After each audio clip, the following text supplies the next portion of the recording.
তারেক রহমান মানবতার মা বেগম খালেদা জিয়াকে উদ্দেশ্য করে বলি, আমি ঢাকা দক্ষিণ সিটি কর্পোরেশনের পরিবহন চালক হালকা থাকা সত্ত্বেও বিগত স্বৈরাচার সরকারের আমলে হাঁটুর নিচের থেকে আমার ডাইন ভাও হারাইছি।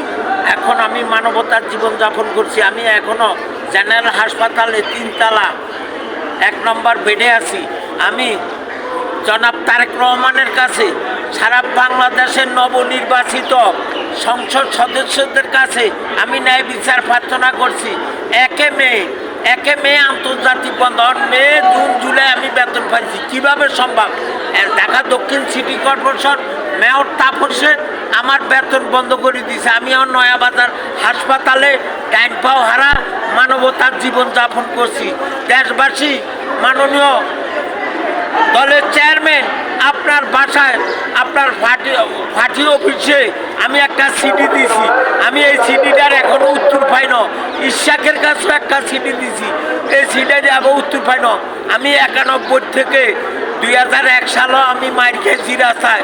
জনাব তারেক রহমানের ছবি বুকে ধারণ করি, আমি জনাব তারেক রহমানের ছবি বুকে ধারণ করি। আমি প্রেস ক্লাবে অনেক দৌড়াদৌড়ি করছি। আমি ন্যায় বিচার চাই, দেশবাসীর কাছে ন্যায় বিচার চাই। অন্যায়ের প্রতিবাদ করা ইমানি দায়িত্ব।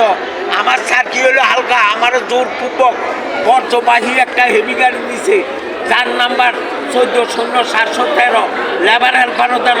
5 দিনের ভিতরে আমার কোনো ঘুমাইতে অর্ডার নাও। পরিবহনের তত্ত্বাবধায়ক গোলাম সরোয়ার, হায়দার আলী, আকরাম স্যার, তারা তাদের নির্যাতিত, তাদের জুলুমে আমি শিকার। আজকে আমার ডাইন পাও নাই। আমি মানবতার জীবনযাপন করছি। বেগম খালেদা জিয়া মানবতার মা, আপনি আজকে দুনিয়াতে নাই। আপনার আমলে তো আমি আন্দোলন সংগ্রাম করতে করতে প্রেস ক্লাবে সারা জায়গায় জনাব তারেক রহমান আপনার ওইখানে যায়, পার্টি অফিসে যায় আমি একটা সিডি দিছি। আমি যে এই সিডির উত্তর পাই, ইশাক ভাইয়ের কাছে একটা শহের নির্বাচিত মেয়র সাদেক হোসেন খোকা মহোদয়ের সুযোগ্য সন্তান যিনি, তার কাছেও আমি একটা সিডি দিছি। আমি ন্যায় বিচার প্রার্থনা করছি।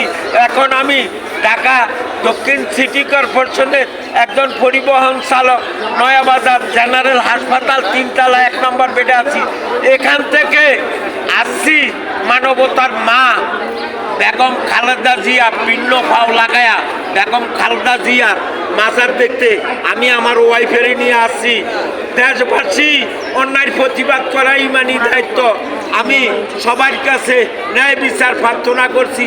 আমার এই ভিডিওটা সারা বাংলাদেশের মানুষ যেন জানে। আসসালামু আলাইকুম ওয়া রাহমাতুল্লাহি ওয়া বারাকাতুহু।